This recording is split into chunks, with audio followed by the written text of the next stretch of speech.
Hey guys, it's Krystal, and today I have a very exciting video. I'm here at Stanford University for a Code with Klossy event. It is so cool to see a group of young women all gathered here who all share a love for coding and tech. And I'm also gonna get a chance to chat with Dr. Sumbul Desai of Apple and Karlie Kloss, two women who are such big role models for me and I've looked up to forever. Hello guys, thank you for taking the time to chat today. It's so great to meet both of you. I know we've chatted before, but officially in person, and great to meet you. Big fan of both of the work you guys do. Incredible women in tech, and we love to see it. I have some questions for both of you. So I'll start with something that I guess you can both answer. This is a fun one. We're going to start fun. Out of curiosity, what is a go-to app on your phone that you use every day? Honestly, thank you. I use my Apple Health app all the time because I have the one thing I always have on me, of course, is my iPhone. And so I'm always checking how many steps. So that's like for sure every day I'm checking that. What about you? I'm actually so curious. It's a really good question. I do, and I'm not just saying it because I work there. I do look at the health app and the fitness app pretty regularly, actually for the same reason, but I do it on my watch. Interesting. So I do it every day. I also look at Final Surge, which is an app that does our training plans, and because I run, not right now, but if I run, I always check for my training plans and like what I'm doing, and it kind of lays out my running coach will like lay out my plans for the week. So I'm always checking that regularly too. That leads into one of the questions I had for you actually. It'd be cool to know, being that you are Vice President of Health at Apple, I can only imagine everything that goes into like a day-to-day basis and the role you play in all that, and would love if you could share a glimpse of what your day looks like. Yeah, and every day is pretty different, which is why I love what I do. But I'm a pretty early riser. My first hour, usually, the first thing I do is a cup of coffee.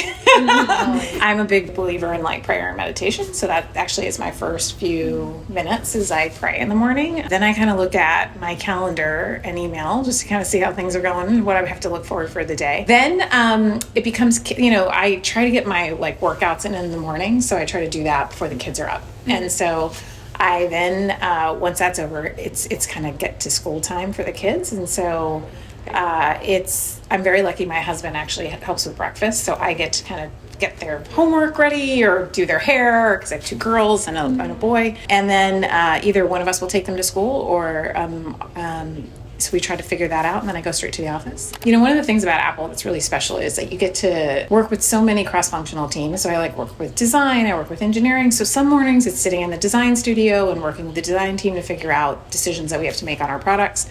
Some mornings it's dealing with the engineering team and some of the problems that we're running into and how we're going to manage it. And some mornings are working with our team, with our clinical team, and working through studies that we're working through or looking at data. Doing a lot of problem solving. I go to bed really early. I'm very old that way. What is your bedtime? I'm actually most interested. I actually, it's kind of embarrassing. I get my kids to bed around 8:30, and then I go into the bed and then read or do something, and then I go to bed by 9:15. I'm pretty early. No, that's a great time. I fully respect that time. Yeah. Do you try to not do emails or kind of look at your phone or a device before bed? I really do. I actually end the day with prayer too, so that's usually what I do, and then I'll try to read. If the phone is on, it's usually meant for background TV or noise. It's really that rather than reading email or looking at something. So that's kind of what I do. Amazing. I mean, you do it all in a day. Truly. It's amazing, incredible. Code with Klossy. Well, I love everything it stands for, and such a big fan of all of it. Not only just a program that it is, but the community that you've built and established with it. What is an important lesson you learned while learning how to code and immersing yourself further into the world of technology? Sure, thank you. Well, it's hard to believe, but Code with Klossy actually was founded almost a decade ago.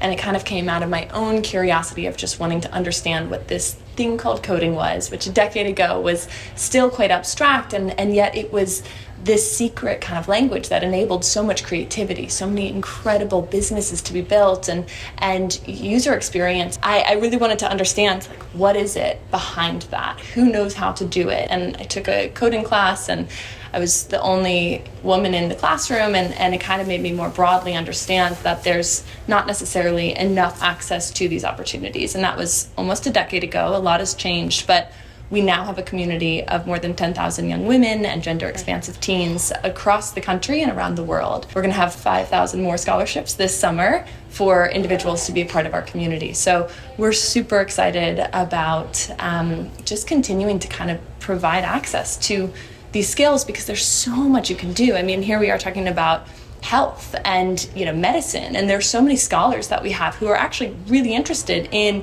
medicine, but also might not realize how actually coding skills can be so useful in solving problems at that intersection, or certainly in creative spaces too.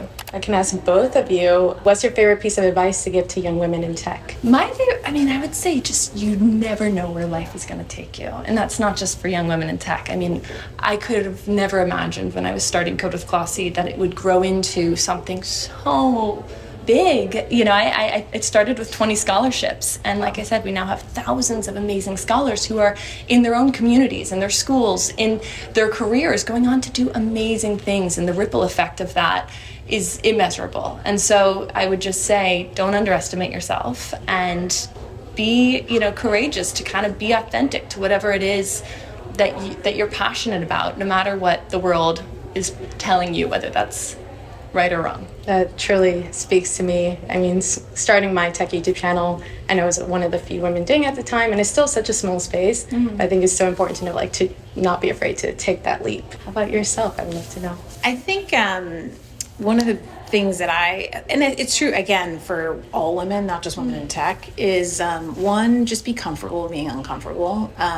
When you are the only woman in the room, and then that'll lead to my only second piece of advice that I just want to squeeze in there, but you have to be comfortable with the fact that, you're going to be in situations that are difficult, and you do have to have that voice and find your voice to be able to speak up. When I went to engineering school, it was male to female ratio was like 8-1. And so you get very used to being that only voice. So that's a really important thing, is realize that as you grow, you're going to be in situations that are uncomfortable, but that's kind of where the growth comes from. And then I think a second piece of advice that I just want to say, which is related to what Karlie mentioned, is making sure you're confident in finding your voice. The biggest piece of advice also is, from a young age, find your voice. I know with my two girls, I'm very focused on how do they find their voice and speak up in math class, speak up in science class. Just make sure you find your voice and be confident about it.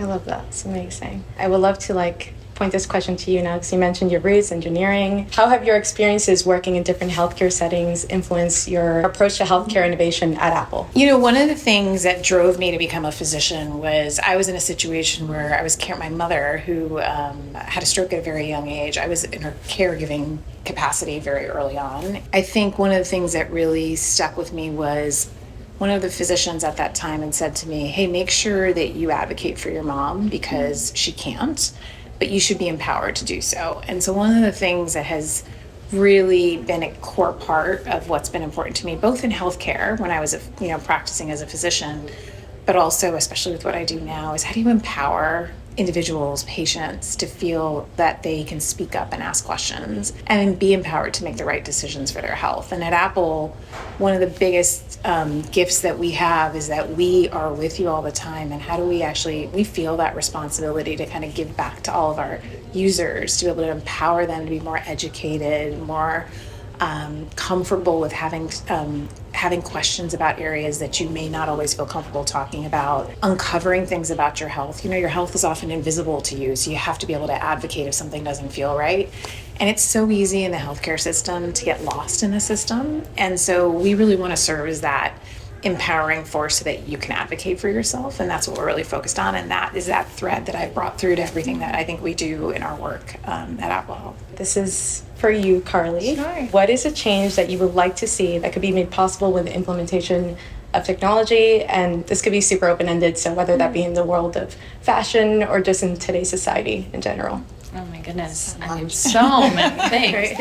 Right. To be honest, that's part of why I'm so passionate about Code with Kloss is because we hold the space to bring so many young individuals together to learn these skills, and what they go on to do with it is actually what's most inspiring to me.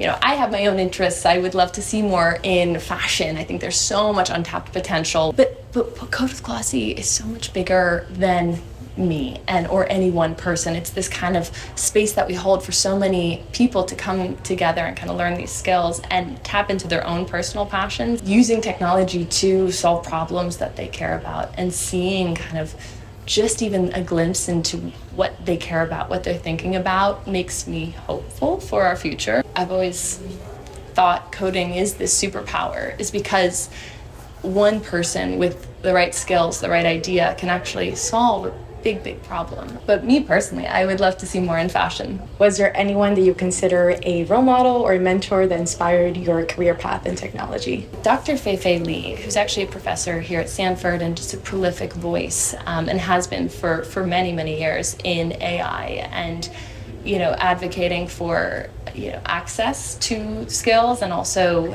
safety with AI. She is somebody who I deeply admire.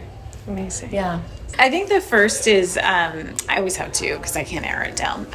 So one, Indra Nooyi, who's the former PepsiCo CEO. I just think watching her journey and navigating some of the things that she's navigated over her career, especially being like a minority CEO at a big company and really making like positive change in that company. I think she's just brilliant. So I think that's one of the ones that I look up to as a role model. But I will also say, like, one of the things I got from my mom is that she was a constant learner. And I went back to school later in life and I learned that from her. I think she she was a teacher initially and then came to the States and became a nurse and then went back to school to go into finance. And so she never was afraid to stop learning.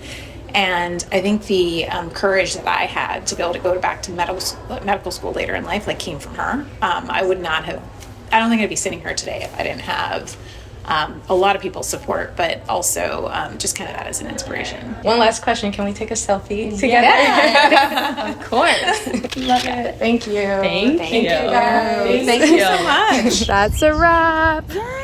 Gabby is also here with me. She was behind the camera today, but she was in the room there. Cool. And wow, So empowered. what an amazing day. I love them. They're just the best. I love them so much. It was just such a motivating environment to be in, talking to two such inspirational women. And I hope it was just as motivational for you guys as well.